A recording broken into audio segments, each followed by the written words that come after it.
Folks, thanks for joining us today. Today we're going to answer, what is the difference between an estate plan and just a will? Well, folks, again, from my experience, a will is typically woefully insufficient to properly protect your assets from the metaphorical four-headed monster of estate planning and elder law. Let's explore. Bill and Mary put together their $500 will. And folks, from my experience, Bill and Mary's $500 will typically give them about $500 worth of protection, okay?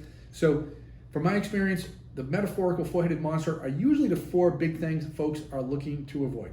Say Bill and Mary have a $1 million estate, they own a home worth $500,000, they have retirement worth $400,000, and they have some investment assets in life insurance, total of $1 million. Bill and Mary prepared their $500 will, okay? And now Bill checks out, okay? Question is, will their assets go off to probate court? Well, that all depends on how their assets are titled, okay? How their assets are titled.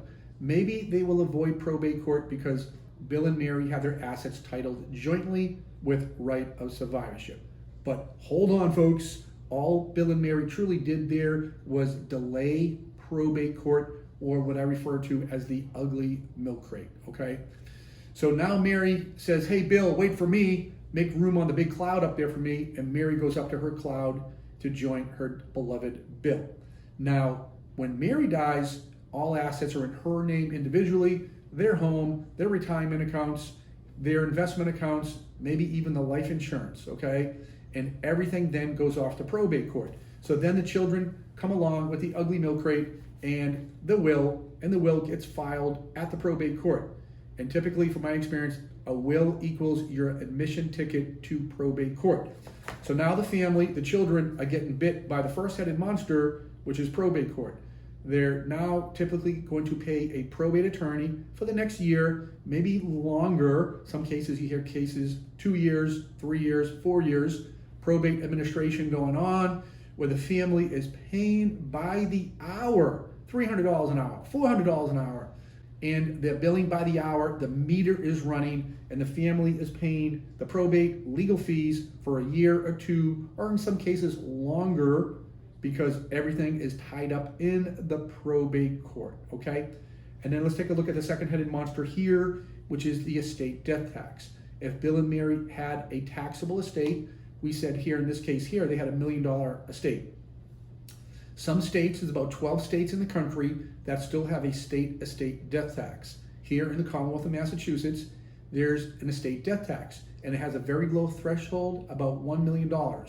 So if Bill and Mary are $1 over that $1 million threshold, when the survivor passes away, a CPA told me at one of my workshops recently that the family will owe about $18,000 to the Estate Tax Bureau or the taxing authority here in the Commonwealth, okay?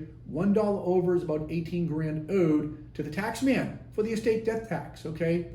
If you have a taxable estate, very, very important to work with a qualified estate planning elder law attorney that will put bypass tax credit shelter trust planning in your estate plan, not a will. Will doesn't have that type of planning. Make sure they put that in your trust-centered plan, which is a more comprehensive, more robust, more very well thought out, organized, protective plan to avoid both probate court after your assets or treasures are properly put into your treasure chest in a process called trust funding, and you have the proper tax planning as well within the four corners of your trust-centered plan.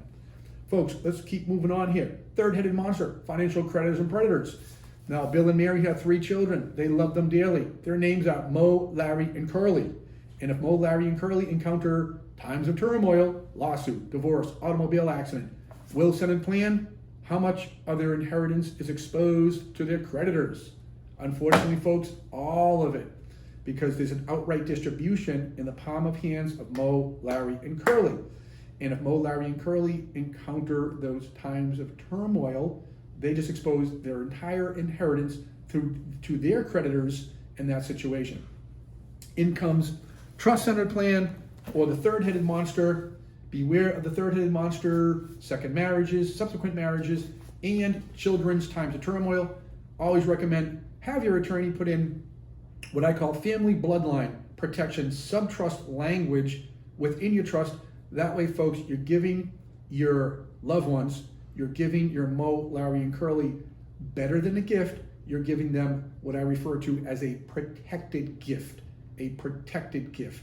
Hopefully they never get sued. Hopefully they never get divorced, but oftentimes these things can happen beyond their control. So that type of language, that family bloodline protection language, is often a nice sweater in the suitcase, folks, in your estate plan.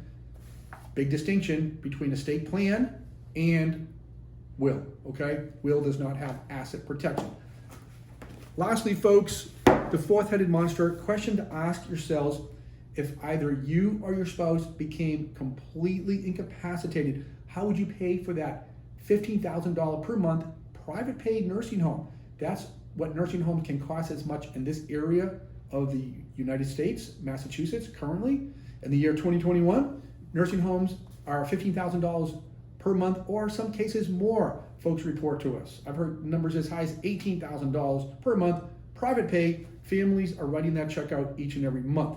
So if either you or your spouse became completely incapacitated and you wanted to do the 3 Ps that I talk about in the book, you wanted to protect your assets, you wanted to preserve the equity in the property, the real estate, and you wanted to pass that on to your Mo, Larry, and Curly to create that meaningful legacy.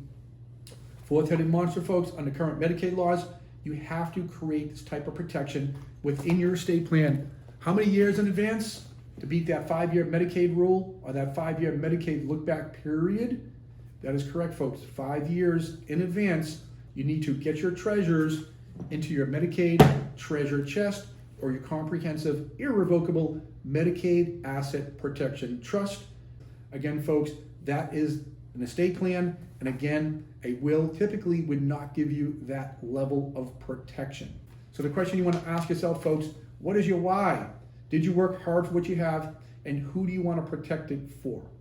Folks, thanks for joining us here at elderlawcare.com. I am Patrick Kelleher. If you like this video, please scroll down and leave a comment or post a question, because a member of our Elder Law Care team will get back to you as soon as possible.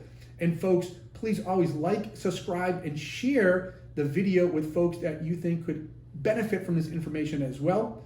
And folks, thanks for joining us today at elderlawcare.com.